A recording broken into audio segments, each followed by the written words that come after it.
TWR India का प्रस्तुति जिंदगी की राह कार्यक्रम बाइबल की पुस्तकन का क्रम से अध्ययन हवे, जेवना में आपकी मिली कि कैसे पाप से छुटकारा पा सकेनी और सृष्टिकर्ता के जैसन जिंदगी जी सकेनी। ये कार्यक्रम हमके एगो अवसर देला कि हम बाइबल से अपनी जिंदगी से जुड़ल बातन का अध्ययन कर सकी और ई जानी कि हमारी जिंदगी खातिर परमेश्वर का इच्छा बा। कृपा करके देखी सुनी ताकि परमेश्वर आपकी जिंदगी का मार्गदर्शक ठहरस।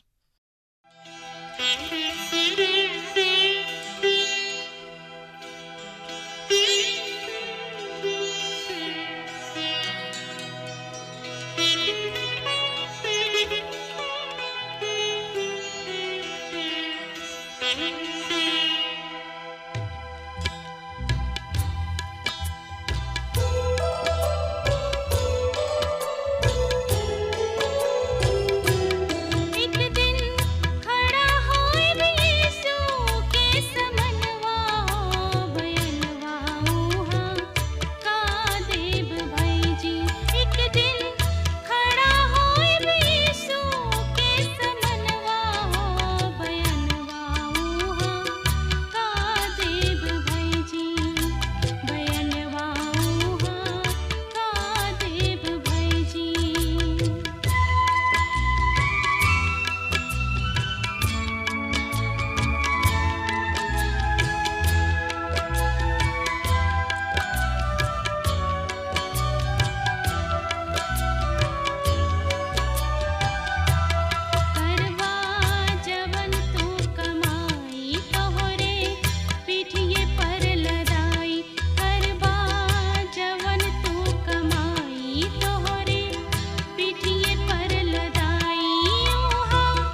हाँ मित्र, जैसे कि रउआ के मालूम बा कि एह दिन में हमनी के नया नियम से यहूदा के पत्री के सिलसिलेवार रूप से अध्ययन कर रहल बनी जा।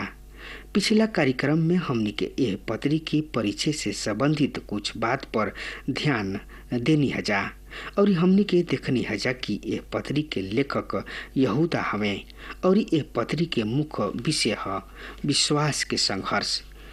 यहूदा धर्म त्याग के विषय के ले बाणे और जौना के तात्पर्य ई बाकी आए वाला समय में विश्वासी जन के अपना विश्वास के खातिर यत्न पूर्वक संघर्ष करत रहे के बा। हमने के इहो सिखनी हजा कि यहूदा आपन परिचय प्रभु यीशु मसीह के दास और याकूब के भाई के रूप में देताणे और हमने के यह बात पर भी ध्यान कनी हजा कि जे परमेश्वर पर विश्वास करला, जे प्रभु यीशु मसीह के आपन उद्धारकर्ता के ग्रहण करला, परमेश्वर पिता के ऊ प्रिय है और प्रभु यीशु मसीह में उनकर जिंदगी सुरक्षित बा। ये तरीके शब्द में हम बड़ा आनंद लेतानी, हमरा बड़ा रुचि आवेला। ध्यान रहे ये बाइबल अध्ययन कार्यक्रम में हमने के यह तरीके शब्द के अनेक स्थान पर पाइप जा कि अच्छा ये मूल पाठ में अनेक ऐसा शब्द रुआ के मिली जौना कारण यह किताब के महत्व और भी अधिक बढ़ जाला, पर साथ ही हमने के यह शब्द के साथ उचित व्यवहार भी करे के हुई। ओकरा में सबसे पहला शब्द है सुरक्षित अथवा परिचित। हाँ तो प्रिय श्रोता मित्र भाई बहन, अपना कार्यक्रम के आगे बढ़ावल जाओ। यहूदा के पत्री में हमने के एगो सुघर शब्द मिलल बा सुरक्षित। ये महत्वपूर्ण शब्द है। एकरा के रुआ परिचित भी कह सकतानी। ई शब्द यहूदा के पत्री के खातिर एगो चाबी के समान बा, कुंजी के समान बा। रुआ जौना तरी से रुआ एगो ताला के चाबी से ही खोल सकतानी और ऊ भी वही ताला के चाबी होके तबे खुल सकता। दूसरा शब्द में वो भी उचित होके के चाहिए। वही तरी से ये शब्द यहूदा के पत्री के खोले खातिर उचित चाबी के समान बा। यहूदा के पत्री जौना ढंग से धर्म त्याग के पेश करता वो ढंग से पवित्र शास्त्र बाइबल में कोनो भी सत्य किताब पेश नहीं करत। धर्म त्याग ऐसन भयावह स्थिति बा, पर यहूदा हमनी के डरवावे के उद्देश्य से ना लिखले, न ही वो हमनी के जानकारी खातिर विभिन्न चित्र पेश करे चाहताने, पर वो हमनी के यह पृष्ठभूमि के साथ लिखताने कि वो हमनी के यह धर्म के त्याग के दिन में सुरक्षा के आश्वासन देवे खातिर तैयार बाणे। अर्थात यहूदा यह उद्देश्य से लिखताने कि वो हमार ये धर्म त्याग के दिन में सुरक्षा के आश्वासन दे सके। उ सुरक्षित राखल शब्द के प्रयोग 4 हाली करताणे। उ प्रभु यीशु मसीह में सुरक्षित बाणे। यहूदा कहलन उ प्रभु यीशु मसीह में सुरक्षित बाणे। ध्यान दीही, हमनी के सुरक्षा परमेश्वर में बा, उद्धार कर्ता में बा। 21वां पद में ध्यान दीही, 21वां पद में बतावल गइल बा, अपना आपके परमेश्वर के प्रेम में बना के रख। और 24वां पद पर यहूदा लिखताणे, अब जौन की ठोकर खाए से तुहारा रक्षा कर सकेलन अर्थात परमेश्वर। रउआ एकरा के कोनो भी नाम दे सकतानी, पर ई विश्वासी जन के धर्म त्याग के दिन में भी सुरक्षा के आश्वासन देताणे। जी हाँ मित्र, ये परमेश्वर हमें जौन की हमनी के धर्म त्याग के दिन में भी सुरक्षित रख सकेलन। आगे हमनी के देखे के कि हमनी के ये वर्तमान समय में धर्म त्याग के वातावरण में रही न जा और हमनी के कौना तरी से अपना समय के बितावे के बा। रेप्चर से पूर्व तक हमनी के कौना वातावरण में रह के हम नहीं जानत रेप्चर से तात्पर्य बा कलिसिया के मेघारोहण अर्थात बदरी पर उठावल गईल। यह मेघारोहण पूर्व तक हमनी के कब तक कैसे धर्म त्याग के वातावरण में रह जा एकरा विषय में रुआ से कुछ नहीं कह सकत, पर ई निश्चित बा कि हमनी के धर्म त्याग के वातावरण में रहतानी जा। झूठ शिक्षा धर्म त्याग के सामर्थ बा। आई एक खाली फिर देखल जाओ सुरक्षित के बारे में। भौतिक संसार में भोजन के सुरक्षित राखे के दू गो ढंग बा, एगो सिरका के द्वारा और दूसर का चीनी के द्वारा। कुछ संत गण के ई विचार बा कि ऊ पूरा सुरक्षित बा, पर ऊ सिरका में सुरक्षित बा और ऐसे ऊ सिरका के समान तीखा भी बा। ऊ सिरका जैसन तीखा व्यवहार करलन। ए तरीके संत भी बाणे जौन की चीनी में ही सुरक्षित राखल गुल बाणे और ओकर स्वाद बढ़िया बा, मीठा बा, पर परमेश्वर दोनों के सुरक्षित राखेलन। उनको को भी जौन की सिरका में राखल गुल बाणे ओकरा के भी जौन की चीनी में सुरक्षित राखल गुल बा। प्रेरित यूहन्ना बतावताने कि ऊ मेमना के खून के द्वारा उनका पर अर्थात शैतान पर विजय प्राप्त कैले बने। ये एकमात्र ढंग हुई जेकरा द्वारा महाक्लेश युग के सब जीत प्राप्त करी हैं और केवल एक ही ढंग से अर्थात मेमना के खून से हमनी के भविष्य के विजय प्राप्त करे जा रहल बनी जा। प्रिय श्रोता मित्र भाई बहन, एकरा अतिरिक्त कोनो अन्य साधन नहीं खे जेकरा द्वारा हमनी के ओह राष्ट्र पर अर्थात शैतान पर विजय प्राप्त कर सकी जा। हम फिर वो उदाहरण देवे चाहतनी जौन की प्रभु यीशु मसीह खुद दिहले। प्रभु यीशु मसीह कहले कि बढ़िया चरवाहा हम हई। चरवाहा भेड़न खातिर आपन जान देला। यूहन्ना रचित सुसमाचार के 10वां अध्याय के 11वां पद में ई कथन पावल जाला और चरवाहा के विषय में बतावे के पश्चात ऊ आपन भेड़ सब के विषय में कहताणे। यूहन्ना रचित सुसमाचार के 10वां अध्याय के 27 से 29 पद में प्रभु यीशु मसीह भेड़न के विषय में कुछ कह रहल बने। आई रुआ भी हमरा साथ देखी यूहन्ना 10 अध्याय के 27 से 29 पद। यहाँ पर प्रभु यीशु मसीह कहताणे कि हमार भेड़ हमार आवाज सुनेली, हम ओहनी के जानतानी और ओहनी के हमारा पीछे पीछे चलेली सा। हम ओहनी के अनंत जिंदगी दिहिना, उ कबो नाश ना होई और ओहनी के हमरा हाथ से केहू भी छीन नहीं सकत।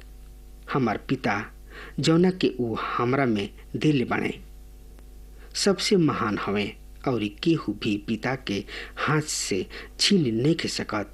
हम और पिता एक हो जा।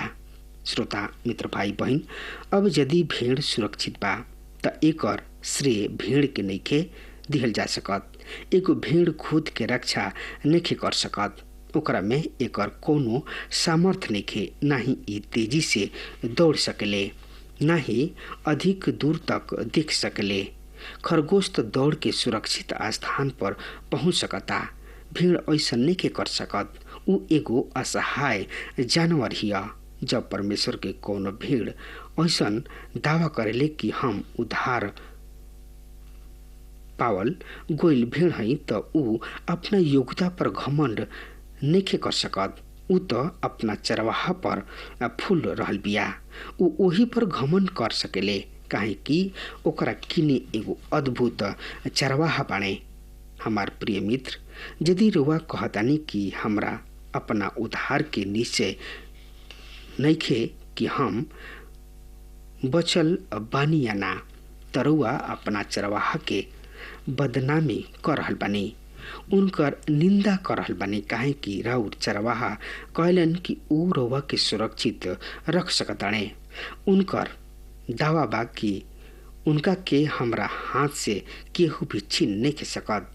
उनकर दावा बा कि कोनो भी सृष्टि रुआ के उनका पिता के हाथ से नहीं छीन सकत।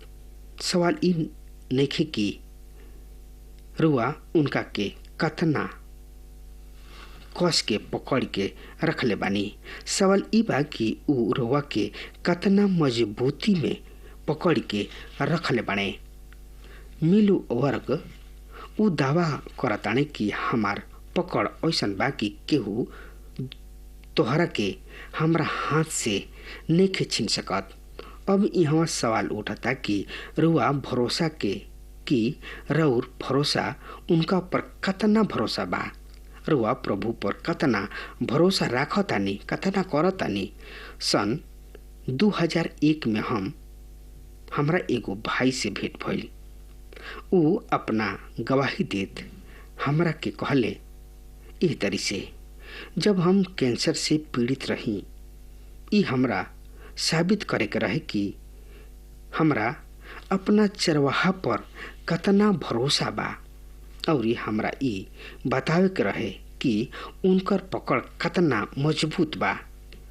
अपन सब पीड़ा, समस्या, दुख, दर्द, निराशा व कमी घटी के बीच हमरा के सामर्थ्य देवे वाला वचन ही रहे कि यहोवा हमार चरवाहा हवे, हमार मेषपाल हवे, हमरा कुछौ के घटी ना होई।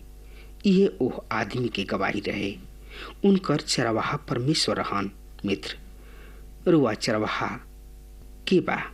ऊ कहताने कि हमरा कबो घटी कमी के सामना ना करे के पड़ल।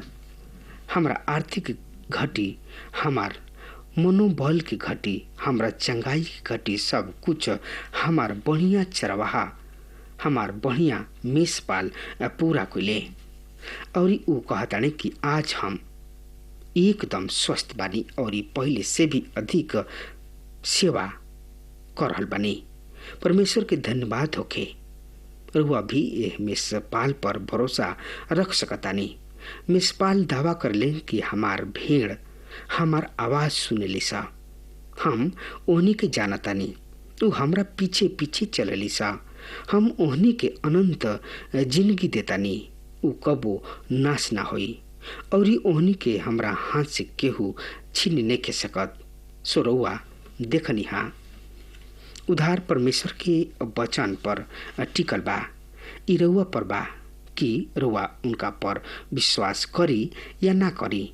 रउआ उधार के आश्वासन एकरा पर निर्भर करता कि ऊ ई स्पष्ट कइल गइल बा कि तोहार उधार निश्चित बा। जी हाँ मित्र, रउआ के कौनो कोशिश पर निर्भर नहीं करत, वरन राउर उधार के आश्वासन ए बात पर, ए प्रतिज्ञा पर निर्भर करता कि प्रभु यीशु मसीह ई साफ कइले कि तोहार उधार निश्चित बा। दूसरा शब्द में राउर उधार प्रभु यीशु मसीह के यह दावा पर निर्भर करता कि जे केहू हमरा किने आई ओकरा के हमरा हाथ से केहू छीन नहीं के सकत। यहाँ यहूदा के पत्री में हमरा सामने धर्म त्याग के अंधकारमय दिन के पेश खोल गइल बा और परमेश्वर कहलन कि ऊ अपना पिता के सुरक्षित राखे के योग्यता के सामर्थ्य राखेलन। यहूदा पहला पद में कहताने ओह बुलावल गोला के नाम, ओह बुलावल गोला के जौन की परमेश्वर पिता में प्रिय तथा प्रभु यीशु मसीह के खातिर सुरक्षित बा। मिल वर्ग हम यीशु मसीह में ना केवल परिचित व सुरक्षित बा, वरन हम उनका में बुलावल गोल बनी जा। पवित्र बाइबल बुलावल गोल शब्द के तात्पर्य ई नइखे कि हमनी के केवल न्योता भेजल गोल बा, वरन एकर अर्थ बा कि हमरा के निमंत्रण यानी कि न्योता भेजल गोल होखे और हमरा के स्वीकार कइल गोल बा और पवित्र आत्मा द्वारा उनका के एगो वास्तविक रूप प्रदान कइल गइल बा। हमरा आशा बा कि रउआ यह बात के समझ रहल बानी कि पवित्र बाइबल में बुलावल गइला के मतलब ई बा कि हमनी के न्योता भेजल गइल बा और हमनी के स्वीकार भी कइल गइल बा और पवित्र आत्मा द्वारा उनका के एगो वास्तविक रूप प्रदान कइल गइल बा। शाब्दिक न्योता ना हो वरन वास्तविक न्योता ह। एकरा में स्वीकृति भी बा, अर्थात हमनी के न केवल बुलावल गइल लोग हैं जा वरन ग्रहण कइल गइल लोग हैं जा। हम रउआ के ए संबंध में प्रेरित पौलुस के कथन से अवगत करवावतानी, जौन की पहला कुरिन्थियो ओकर पहला अध्याय के 22 से 24 पद में पावल जाता। प्रेरित पौलुस कहताणे, काहे कि यहूदी चिन्ह मांगेले और यूनानी ज्ञान के खोज में रहले, पर हम तो क्रूस पर चढ़ावल गोल मसीह के प्रचार करी न जा, जौन की यहूदी सब के नजर में ठोकर के कारण और गैर यहूदी सब के खातिर मूर्खता है। पर ओकरा खातिर जौन बोलावल गोल बाणे, चाहे उ यहूदी होखे या यूनानी, मसीह परमेश्वर के एगो सामर्थ ह और परमेश्वर के ज्ञान ह। मिल वर्ग प्रेरित पौलुस साफ साफ कहताणे कि जे बोलावल गोल बा, चाहे उ यहूदी होखे या यूनानी, ओहनी लोग के खातिर मसीह परमेश्वर के सामर्थ और परमेश्वर के ज्ञान ह। यदि रउआ मसीह में परमेश्वर के बुद्धि और सामर्थ के प्राप्त कर लेले बानी त उनका पर भरोसा कइले बानी त रउआ उ हई जौना के उ बोलवले बाणे। रउआ बुलावल गइल लोग हई, न्योता त भेज दिहल गइल बा, पर ई न्योता स्वीकार कइल जाता और उनका पर विश्वास कइल जाता, तब रउआ बुलावल गइल लोग कहलाई ना। और इहे उ बात बा जौन की यहूदा यहाँ हमनी के बतावे चाहेलन और प्रेरित पौलुस भी इहे बात कहताणे। तब दूसरा पद में यहूदा कहताणे इस तरी से, यह पद में तोहरा के दया और शांति प्रेम बहुतायत से प्राप्त होत रहे। मिल वर्ग हमनी के ये 3 गो शब्द के अंतर के समझे के आवश्यकता बा, दया, शांति और प्रेम। तब हमनी के एकरा बीच मजबूत संबंध के सरलता से समझ सकब जा। सबसे पहले हमनी के एकरा अंतर के समझे के बा, तत्पश्चात हमनी के एकरा बीच मजबूत रिश्ता के समझे के। सबसे पहले प्रेम परमेश्वर के गुण ह, काहे कि परमेश्वर प्रेम हवे, उ दयालु हवे और अनुग्रहकारी हवे और अनुग्रह प्रदान करलन। परमेश्वर के प्रेम समस्त मानव जाति के घेर लेला, काहे कि पवित्र शास्त्र बाइबल बतावेले, काहे कि परमेश्वर जगत से ऐसन प्रेम कैलन कि उ आपन एकलौता बेटा दे दिहले, ताकि जे केहू उनका पर विश्वास करी नाश न होई पर अनंत जिंदगी के पाई। मित्र ध्यान दिही, जगत से ऐसन प्रेम कैलन और ओकरा में परमेश्वर ई ना चाहेलन कि कोनो भी आदमी नाश होखे। इससे परमेश्वर जगत से समस्त संसार से प्रेम कैलन, समस्त संसार के पापी सबसे प्रेम कैलन। आज भी ये पृथ्वी पर रहे वाला प्रत्यक्ष मानव से प्रेम करताणे, उ कोनो के पक्षपात ना करलन। निर्गमन के किताब में परमेश्वर आपन दास मूसा के साफ बतौले कि हम तुहार प्रार्थना ए खातिर नहीं सुनत कि तू मूसा हवा, वरन ऐसे सुनतानी कि हम तोहरा के चाहिना ओकरा पर दया करीना और जकरा पर ना चाहिना ओकरा पर दया ना करीना। निर्गमन के किताब 33 अध्याय के 19 पद में एह तरी से बतावल गइल बा, परमेश्वर पिता कहलन कि जेकरा पर हम अनुग्रह करे चाहिना ओकरा पर अनुग्रह करीना, जेकरा पर अनुग्रह करे ना चाहिना ओकरा पर अनुग्रह ना करीना और जेकरा पर अनुग्रह करे चाहिना ओकरा पर अनुग्रह करीना। मित्र, अनुग्रह और दया परमेश्वर अपन इच्छा से करलन। हाँ प्रिय श्रोता मित्र भाई बहन, परमेश्वर अपन सेवक मूसा के प्रार्थना के जवाब दिले। एकर स्पष्टीकरण खुद परमेश्वर की बा। मित्र, अब हमार समय खत्म हो रहा बा, तब तक खातिर रुआ हमरा के आज्ञा दी। परमेश्वर रुआ के बहुते बहुते आशीष देस। आमीन। हमके विश्वास बा कि ई कार्यक्रम आप सब खातिर फायदेमंद सिद्ध भइल हुई।